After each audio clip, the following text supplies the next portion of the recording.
அது ரொம்பவும் அழகா இருக்கிற ஒரு சின்ன கிராமம். காலையில கோழி கூவுறதுக்கு முன்னாடியே எழுந்திருச்ச ரவி வயலுக்கு போக தயாராகிக்கிட்டு இருந்தான். அவனுடைய பொண்டாட்டி ஸ்வப்னா மட்டும் இன்னும் நல்லா தூங்கிக்கிட்டு தான் இருந்தா. ரவியோட அம்மாவான லலிதா எழுந்திருச்சு சமைச்சுக்கிட்டு இருந்தாங்க. ஏன்பா ரவி, வந்து கொஞ்சம் கஞ்சியை குடிச்சிட்டு போப்பா, அப்பதான் வேலை செய்ய தெம்பு இருக்கும். அம்மா, நீ இவ்வளோ காலையில எழுந்து கஷ்டப்படாதம்மா. நான் தான் சொல்லியிருக்கேன்ல, எனக்கு தேவையானதை நானே செஞ்சுக்கிறேன் அப்படின்னு. நீ கொஞ்சம் ஓய்வெடுத்துக்கோமா. ஐயோ ரவி, கஷ்டப்பட்டு உழைக்கிறவன் நீ. நான் எனக்கு வயசாயிடுச்சு. ஆனாலும் வீட்ல சும்மா இருக்கிறதுக்கு விருப்பம் இல்ல. அதான் செஞ்சேன். போ, போய் வேலையை பாரு போ. அம்மா, நான் ஏன் கஷ்டத்தை பத்தி பேசலாமா? அங்க பாரு, அந்த சொப்னா இன்னும் தூங்கிக்கிட்டு இருக்கா. நீ கஷ்டப்படுவியன்னு அவளுக்கு தோணக்கூட மாட்டேங்குது. இங்க பாருப்பா, புதுசுல எல்லாம் அப்படிதான் இருக்கும். நீ வயல் வேலைய பாரு. வீட்டை பத்தியெல்லாம் எதுவும் நினைச்சு கவலைப்படாத. போக போக தானா எல்லாம் சரியாயிடும். ரவி ஸ்வப்னாவை எழுப்புறதுக்காக ரூமுக்குள்ள போனான். சொப்னா, சொப்னா, எழுந்திரு. காலையில ஆயிடுச்சு. அம்மாக்கு போய் சமையல் அறையில கொஞ்சம் உதவி பண்ண. அப்ப ஸ்வப்னா தூக்க கலக்கத்துல, அடடா, என்னங்க, எதுக்கு காலையிலேயே எழுப்பி என் தூக்கத்துக்கு எடுக்கிறீங்க? அதான் சமையல் வேலையெல்லாம் செய்யறதுக்கு அத்தை இருக்காங்கல்ல, அப்புறம் என்ன? எனக்கு கொஞ்ச நேரம் அப்படியே தூங்க விடுங்க நீங்க. ஆமா சொப்னா, அம்மா ஒருத்தவங்க இருக்கிறதால தான் உன்னோட சோம்பேறித்தனம் நாளுக்கு நாள் அதிகமாகுது. சோம்பேறித்தனமா? நீங்க என்ன கட்டிக்கிட்டு வந்தது குடும்பம் நடத்தவா இல்ல சமையல் வேலைய பார்க்கவா? சும்மா எதுக்கு என்ன பிடிச்சு திட்டிக்கிட்டே இருக்கீங்க? போங்க, போய் வேலைய பாருங்க. சரி, உனக்கு இந்த வீட்டோட கஷ்டமோ இல்ல என்னோட கஷ்டமோ எங்க தெரியுது? உன் விருப்பப்படியே இரு. என்னால யார வேணும்னாலும் மாத்த முடியும், ஆனா உன்னை மட்டும் மாத்த முடியல. ரவி கோவமா வெளியில வந்து அம்மாவை பார்த்து ரொம்ப வருத்தப்பட்டான். என்னடா, ஏன்டா இவ்வளவு கோவமா இருக்க? சும்மா இருக்க மாட்டியா? அம்மா, நீ எவ்வளவு நாளைக்கு எல்லா வேலையும் செய்வ? உன் உடம்ப பாத்துக்கோ. அவளுடைய சோம்பேறித்தனத்தால எனக்கு மாசம் 100 ரூபாய் வீணாகுது. அந்த பணம் என்கிட்ட இருந்தா ஒரு மாடு வாங்குவேன். அதாவது என் பேச்ச கேக்கும். இங்க பாருப்பா, அத நினைச்சு நீ கவலைப்படாத. அது அவளுடைய குணமா இருக்கலாம். நான் இந்த வீட்டையும் அவளையும் எப்படியாவது சரி பண்ணிடுறேன். ரவி மனசுக்குள்ள, அம்மா நல்லவங்களா இருக்கிறதால தான் இவளுக்கு பயமே இல்ல. இவளோட சோம்பேறித்தனத்தால அம்மாவுக்கு தான் கஷ்டம் அதிகமாகுது. அம்மாவால எவ்வளவுதான் தாங்க முடியும்?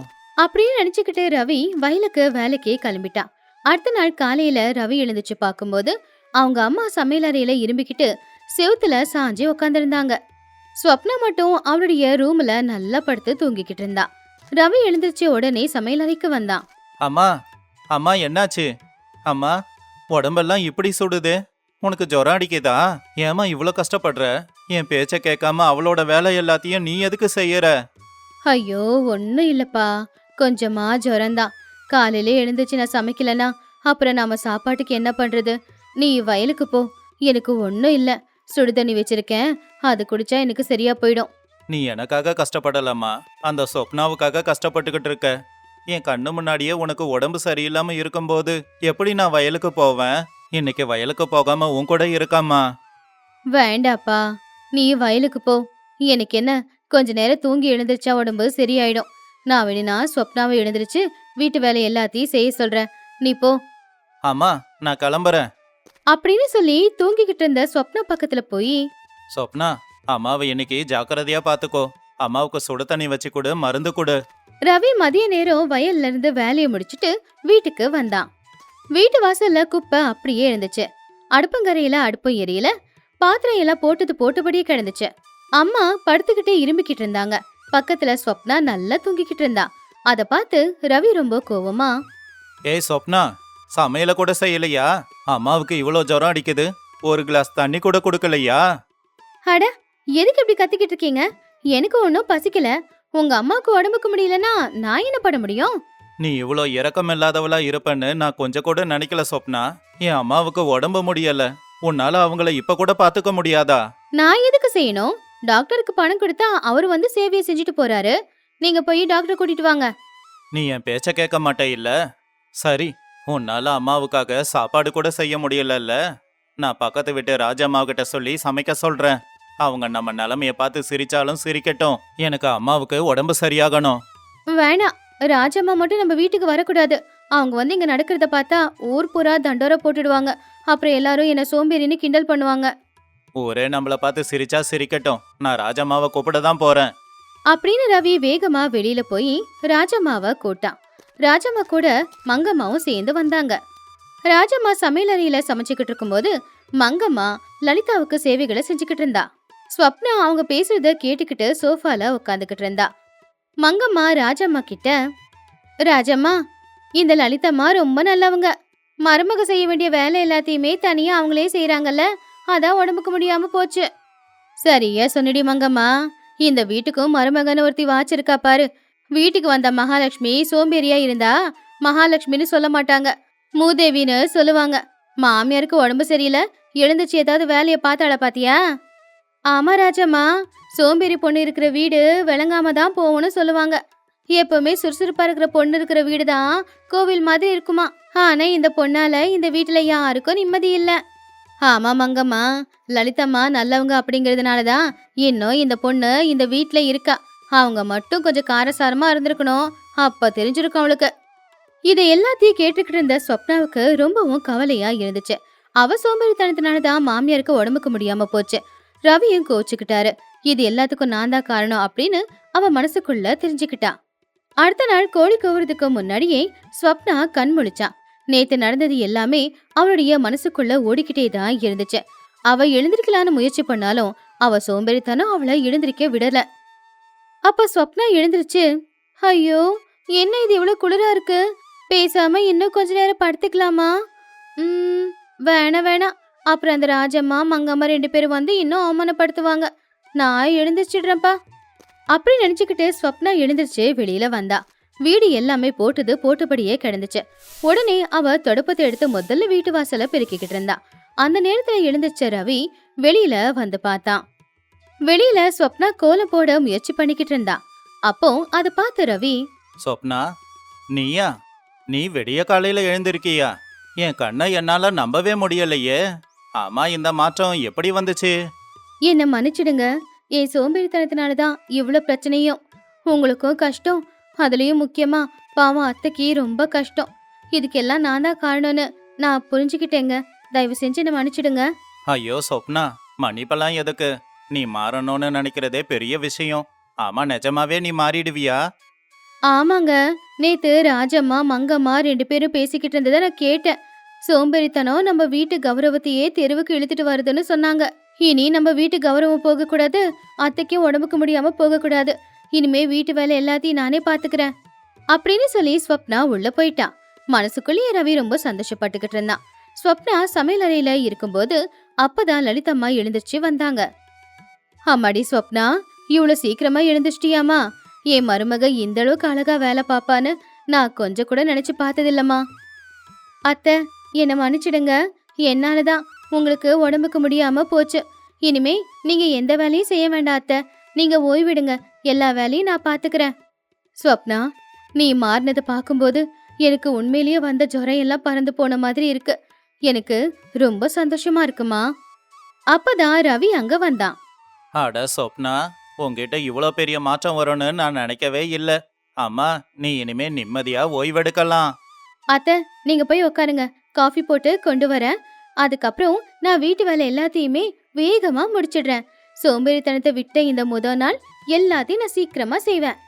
அப்போ ரவியும் லலிதாமாவும் ஒருத்தங்க பார்த்து சந்தோஷப்பட்டாங்க. அன்னையிலிருந்து அந்த வீட்டுல இருக்கிற சோம்பேறித்தனம் எல்லாம் போய் புது உற்சாகம் வந்துச்சு. ஏன்னா அன்னையில இருந்து ஸ்வப்னா விடிய காலையிலேயே எழுந்திருச்சு சுறுசுறுப்பா வீட்டு வேலையெல்லாம் செஞ்சுக்கிட்டு இருந்தா. ஒரு நாள் விடிய காலையில ஸ்வப்னா வாசல்ல கோலம் போட்டுக்கிட்டு இருந்தா. அப்பதான் அந்த பக்கமா வந்த ராஜம்மா ஸ்வப்னா கிட்ட வந்த மாற்றத்தை பார்த்து ஆச்சரியப்பட்டாங்க. என்ன லலிதாம்மா, இங்க என்ன நடந்துகிட்டு இருக்கு? என் கண்ணு எனக்கு பொய் சொல்லுதா என்ன? பரவாயில்ல, எப்படியோ உங்க மருமக நல்லபடியா மாறி இருக்கா.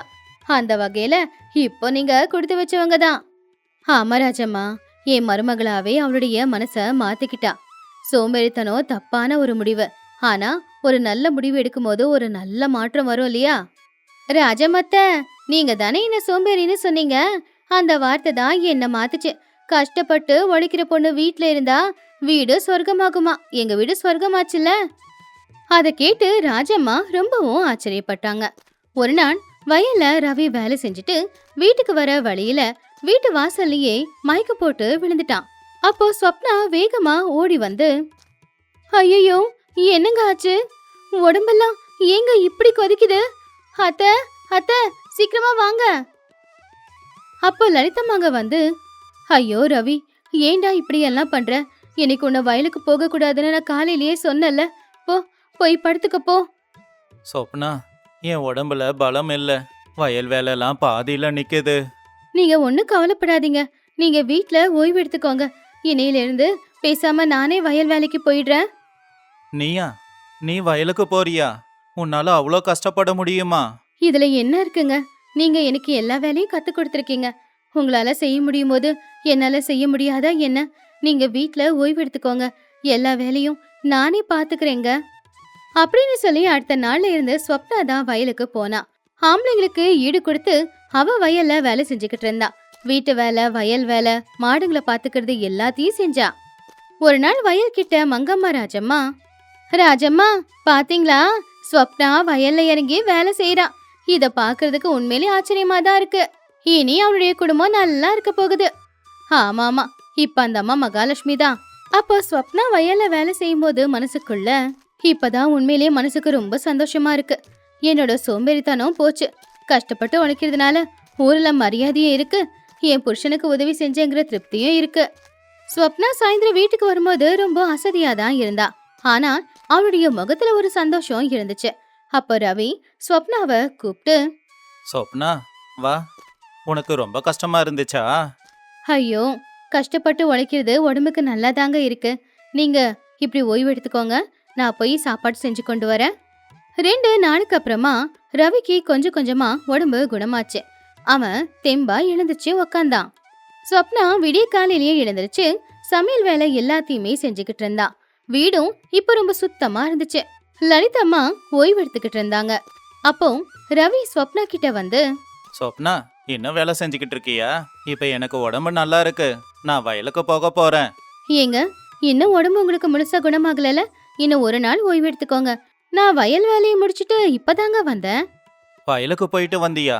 தனியாவா? எதுக்காக இவ்ளோ கஷ்டப்படுற? என்னோட எல்லா பாரத்தையும் தூக்கி எதுக்கு உன் தலையில போட்டுக்கற? இதுல என்னங்க பாரம் இருக்கு? இத்தனை நாளா என் சோம்பேறித்தனத்தினால நீங்க எல்லாரும் கஷ்டப்படலையா? இப்போ இந்த கஷ்டம்லாம் ஒரு கஷ்டமாங்க. சொப்னா, உன்னோட மாற்றம் என்னையும் கூட மாத்தி இருக்கு. இவ்ளோ நாளா நான் ஏதோ பாரத்தை சுமக்கிறதா நினைச்சேன். ஆனா நீ கொடுக்கற இந்த அன்புக்கும் தைரியத்துக்கும் முன்னாடி என் கஷ்டமெல்லாம் சின்னதாயிடுச்சு. நீ என் வாழ்க்கையே மாத்திட்ட. என் பொண்டாட்டி சொப்னா இப்ப நிஜமாவே மகாலட்சுமி தான். ஐயோ, அப்படியெல்லாம் பேசாதீங்க. ஏதோ என்னால முடிஞ்சதை நான் செஞ்சுக்கிட்டு இருக்கேன். என் புருஷனோட பாரத்தை நானும் சுமக்கிறதுல எனக்கு சந்தோஷம்தான். கஷ்டம் எதுவும் இல்ல.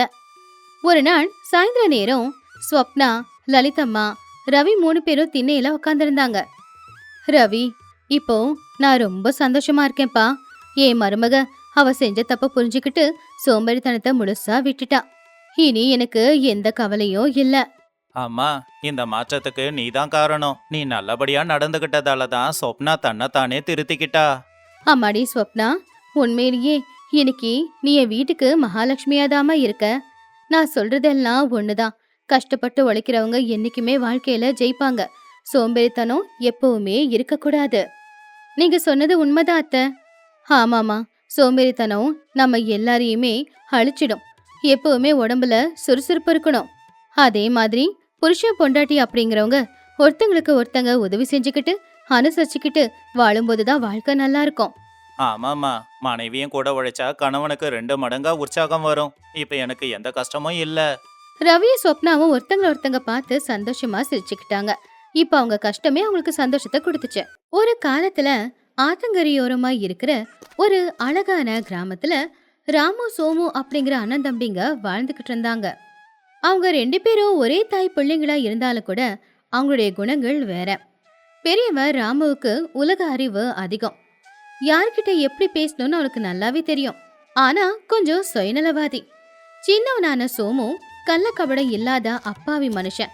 அண்ணன் என்ன சொல்றானோ அதை கேட்டு அவர் பாதையில நடக்கிறவன். அப்பா அம்மா இறந்து போனதுக்கு அப்புறமா அவங்களுக்குன்னு விட்டுட்டு போன சொத்து, ஊருக்கு நடுவுல இருக்கிற ஒரு வீடு, 2 ஏக்கர் வயலு, அப்புறம் கங்கா அப்படின்னு பாசமா பேர் வச்சு கூப்பிடுற ஒரு மாடும் 10 கோழியும். அந்த சின்ன சொத்தை வச்சே அண்ணன் தம்பிங்க 2 பேரும் ஒருத்தங்களுக்கு ஒருத்தங்க துணையா பாசமா வாழ்ந்துகிட்டு இருந்தாங்க. அண்ணே, வயலுக்கு தண்ணி பாய்ச்சிட்டேன், கங்காவுக்கு புல்லு வச்சு பாலும் கறந்து வச்சிட்டேன், கோழிங்களுக்கு தீவனமும் போட்டுட்டேன். இன்னும் வேற வேலை எதனா இருக்காண்ணே? எல்லா வேலையும் முடிச்சிட்டியா சோமோ? வீட்டு வேலையும் வயல் வேலையும் மட்டும் நீ பார்த்தா போதும்.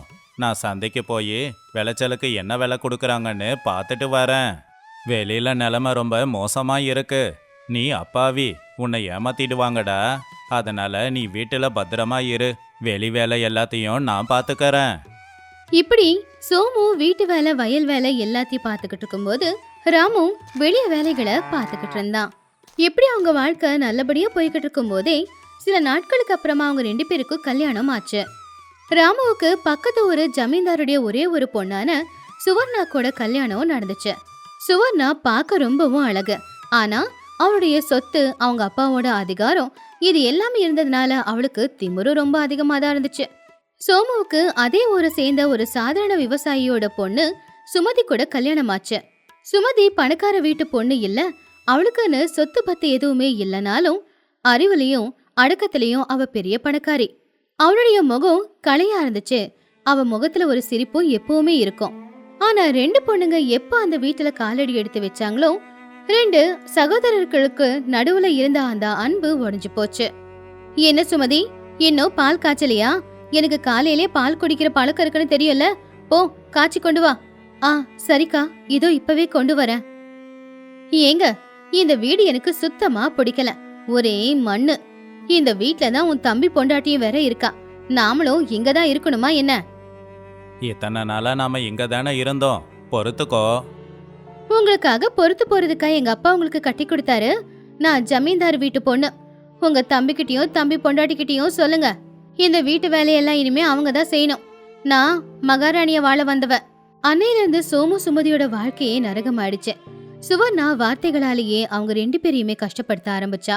பாவம் சுமதி காலையிலேயே எழுந்திருச்சு வீட்டை பெருக்கி வாசலை பெருக்கி கோலம் போட்டு சமையல் வேலை மத்தபடி எல்லா வீட்டு வேலையுமே அவதான் செஞ்சுக்கிட்டு இருந்தா.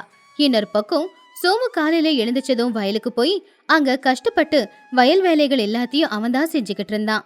சுமதி மதியம் சமைச்சு கொடுத்த சாப்பாட்டை பார்த்து சுவர்ணா குறை சொல்ல ஆரம்பிச்சா. என்ன சுமதி இது, உனக்கு சமைக்க கூட வராதா? இந்த குழம்புல உப்பு காரமே இல்ல. உங்க வீட்டுல உனக்கு சமைக்க கூட சொல்லி கொடுக்கலையா? நான் ஜமீன்தார் வீட்டு பொண்ணு, எப்படி சாப்பிட்டவ தெரியுமா? ராமு இதெல்லாம் பாத்துக்கிட்டு இருந்தாலும் அவனால எதுவுமே சொல்ல முடியல. ஆனா பொண்டாட்டி கொண்டு வந்த பணத்துல அவனும் அவனுடைய வாழ்க்கைய சந்தோஷமா வாழ பழகிட்டான். இப்படி இருக்கும்போது ஒரு நாள், என்னங்க, நாள் பூரா கஷ்டப்பட்டு எல்லா வேலை செஞ்சாலும் அக்கா ஏதாவது சொல்லி என்ன திட்டிக்கிட்டே இருக்காங்க. நீங்க ஒரே ஒரு வார்த்தை உங்க அண்ணன் கிட்ட இத பத்தி பேசக்கூடாதா? நான் என்ன பண்ணுவேன் சுமதி? அண்ணன் இப்ப முழுசா அண்ணியோட பேச்ச மட்டும்தான் கேக்குறாரு. நான் போய் எதனா சொன்னா எங்களுக்குள்ள சண்டைய மூட்டி விட பாக்குறியான்னு கேட்பாரு. கொஞ்ச நாள் பொறுமையா இரு, எல்லாம் சரியாயிடும். ஆனா எதுவுமே சரியாகல. சுவர்ணாவோட அதிகாரம் நாளுக்கு நாள் அதிகமாச்சு. ஒரு நாள் சுமதி பால் வித்து கொண்டு வந்த பணத்தை சுவர்ணா மொத்தமா வாங்கிக்கிட்டா. அக்கா, அந்த பணத்துல பாதி கொடுத்தனா என் வீட்டுக்காரருக்கு புது துணி வாங்கலான்னு இருக்கேன். பணமா? உனக்கும் உன் வீட்டுக்காருக்கும் இந்த வீட்டுல தங்க இடம் கொடுத்ததே பெருசு. இங்க இருக்கிற எல்லாம் எங்களுக்கு சொந்தம். பணம்லாம் உனக்கு கொடுக்க முடியாது. அந்த வார்த்தைய சுமதியால தாங்கிக்க முடியல. அன்னைக்கு அவளுக்கு கோவம் வந்து அவளும் சண்டை போட ஆரம்பிச்சா. அந்த சண்டையில அந்த குடும்பம் 2ஆ உடைஞ்சது. இனி இப்படியே விட்டா சரி வராது அப்படின்னு சொல்லி அவங்க பஞ்சாயத்துக்கு போனாங்க. ஊர் பஞ்சாயத்து கூடுச்சு. ஊர் பெரிய மனுஷங்களும் இருந்தாங்க. ஊருக்காரங்க எல்லாரும் கூட பஞ்சாயத்துக்கு வந்திருந்தாங்க. ராமு, சோமோ, சின்ன வயசுல இருந்தே ஒற்றுமையா வாழ்ந்தவங்க நீங்க. இப்ப பொண்டாட்டிங்க பேச்ச கேட்டு எதுக்கு பிரியறீங்க? கொஞ்சம் பொறுத்துக்கலாமே. இல்ல இல்ல, இவங்க கூட சேர்ந்து வாழ வேண்டிய அவசியம் எங்களுக்கு இல்ல. எங்களுக்கு வர வேண்டிய சொத்தை எங்களுக்கு பிரிச்சு கொடுத்துருங்க, நாங்க தனியாவே போய்க்கிறோம். அப்போ தலைவர் சோமுவை பார்த்தாரு. சோமு தலைகுனிஞ்சு நின்னுக்கிட்டு இருந்தான். அவன் பக்கத்துல இருந்த அவனுடைய பொண்டாட்டியான சுமதி மட்டும் தைரியமா, ஐயா, அக்கா தனியா போகணும் அப்படின்னு முடிவெடுத்ததுக்கு அப்புறம் நாங்க ஒன்னா இருக்க விருப்பப்படல. தயவு செஞ்சு சொத்தை பிரிச்சிடுங்க. வயலை பாதி பாதியா எடுத்துக்கலாம். ஆனா ஒரு வீடு, ஒரு மாடு, 10 கோழிய எப்படி சரிசமமா எடுத்துக்கிறது? 2 ஏக்கர் வயலை ஆளுக்கு ஒரு வயலா பிரிச்சுக்கலாம். ஆனா வீட்டுல இருக்கிற 10 கோழியையும் மாட்டையும் எப்படி பிரிக்கிறது? அந்த மாட்டையும் கோழியையும் நீங்க எப்படி பங்கு போட்டுக்கிறீங்களோ நீங்களே பார்த்துக்கோங்க. உங்க அறிவு என்னன்னு பாக்கறேன். சுவர்ணா அது கேட்டு சந்தோஷப்பட்டா. அப்பாவியான சோமுவையும் அவனுடைய மனைவியையும் ஏமாத்துறதெல்லாம் ஒரு விஷயமா அப்படின்னு நினைச்சா. 2 குடும்பமும் வீட்டுக்கு வந்ததுக்கு அப்புறம், இந்த குடும்பத்துல நாங்க மூத்தவங்கன்றதுனால இந்த ஓட்டு வீடு எங்களுக்கு சொந்தம். இந்த வீட்டுக்கு முன்னாடி இருக்கிற வாசலும் எங்களுக்கு தான் சொந்தம். பின்னாடி ஒரு பழைய குடிசை இருக்குல்ல, நீங்க பின்பாகத்தை எடுத்துக்கோங்க. சோமு அப்பாவியா சரின்னு சொன்னா சுமதியும் எதுவும் சொல்லல. அப்புறம் வயல், ஆத்துக்கு பக்கத்துல நீர் வசதியோட இருக்கிற வயலை எங்களுக்கு வேணும். இன்னொரு பக்கத்துல இருக்கிற வயலை நீங்க எடுத்துக்கோங்க. சோமு அதுக்கும் சரி அப்படின்னு சொன்னா. இப்போ முக்கியமான விஷயம், 10 கோழி இருக்கு, 5 உங்களுக்கு 5 எங்களுக்கு. அதுக்கு சோமு ஏதோ சொல்ல போகும்போது சுமதி அவனை தடுத்து, சரிக்கா, இதுல எங்களுக்கு சம்மதம் தான் அப்படின்னு சொன்னா. இன்னும் மிச்சம் இருக்கிறது ஒரு மாடு, அதை வெட்டி பாதி பாதி எடுத்துக்க முடியாதுல, அதனால அந்த மாட்டோட முன்பகுதி எங்களுக்கு சொந்தம், அந்த மாட்டோட பின்பகுதி உங்களுக்கு சொந்தம். இதுக்கு சம்மதனா சரின்னு சொல்லுங்க. இத கேட்டு சோமு ரொம்பவே ஆச்சரியப்பட்டான். அது எப்படி அண்ணி? ஏன், முன்னாடி பாகம் எப்பவுமே கௌரவமா இருக்கும், பின்னாடி பாகம் தான் அசிங்கமா இருக்கும். என்னால சுத்தமெல்லாம் செஞ்சுக்கிட்டு இருக்க முடியாது, அதெல்லாம் உன் பொண்டாட்டி செய்வா, நான் பாத்துக்கிறேன். சோமுவுக்கு ஒண்ணுமே புரியல. ஆனா சுமதி தைரியமா, நீங்க சொன்னது சரிக்கா, அதுக்கு நான் ஒத்துக்கிறேன் அப்படின்னு சொன்னா. சுவர்ணா அதை கேட்டு ரொம்ப சந்தோஷப்பட்டா. புத்திசாலித்தனமா அந்த அப்பாவிங்களை ஏமாத்திட்டோம் அப்படின்னு அவன் நினைச்சா.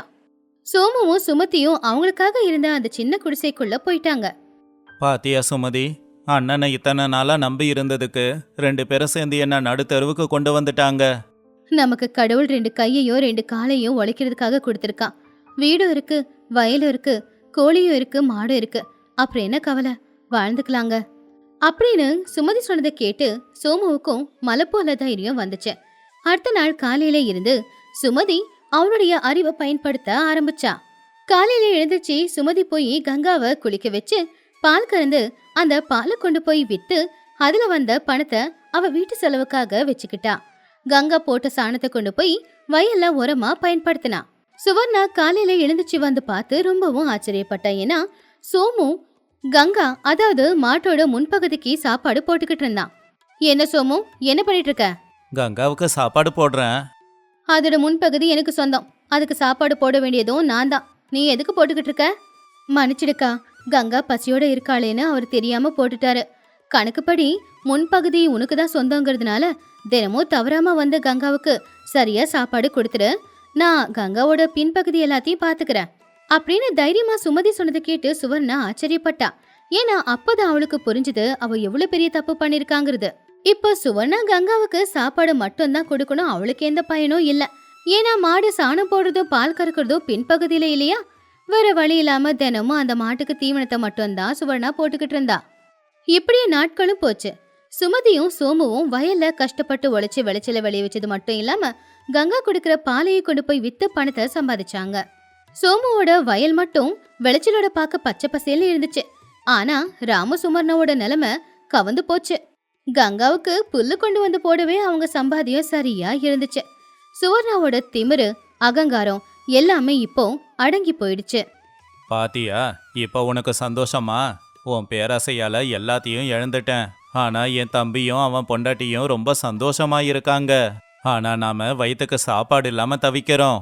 என்ன மன்னிச்சிடுங்க, என்னோட திமிரு என்ன இப்போ தோக்கடிச்சிருச்சு. சுமதி புத்திசாலி, என்னையே தோக்கடிச்சிட்டா. அன்னைக்கு சாயந்தர நேரம் ராமு சுவர்ணா 2 பேரும் அவங்களுடைய தம்பி வீடான சோமுவோட வீட்டுக்கு போனாங்க. என்ன மன்னிச்சிடு சுமதி, நீ ரொம்ப புத்திசாலி. நான் தான் பேராசையில நிறைய தப்புகளை பண்ணிட்டேன். நீங்க ஏதோ தப்பா நினைக்கலனா நாம எல்லாரும் மறுபடியும் ஒன்னாவே இருக்கலாம். அக்கா, நீங்க பண்ண தப்ப நீங்க புரிஞ்சுக்கிட்டீங்கல்ல, அதுவே போதும். நாம எப்பவுமே ஒரே குடும்பம் தாக்கா. அப்படி அன்னையில இருந்து அந்த 4 பேரும் மறுபடியும் ஒரே குடும்பமா சேர்ந்து வாழ ஆரம்பிச்சாங்க. ஆனா இந்த தடவை அந்த வீட்டுல யாரோட அதிகாரமும் இல்ல, யாரும் யாருக்கும் இழைச்சவங்களும் இல்ல, எல்லாரும் எல்லாருக்குமே சமந்தான். இந்த கதையில இருக்கிற நீதி, பணம் இருக்கு அப்படிங்கிற திமிரு தலைக்கு ஏறி பணம் இல்லாதவங்கள நம்ம மட்டமா நடத்த நினைச்சோம்னா அந்த கடவுள் ஒரு நாள் ஓங்கி நம்ம மண்டையில ஒரு கொட்டு கொட்டுவான். அப்போ நாம எல்லாரும் தரையோட தரையா போக வேண்டியதுதான்.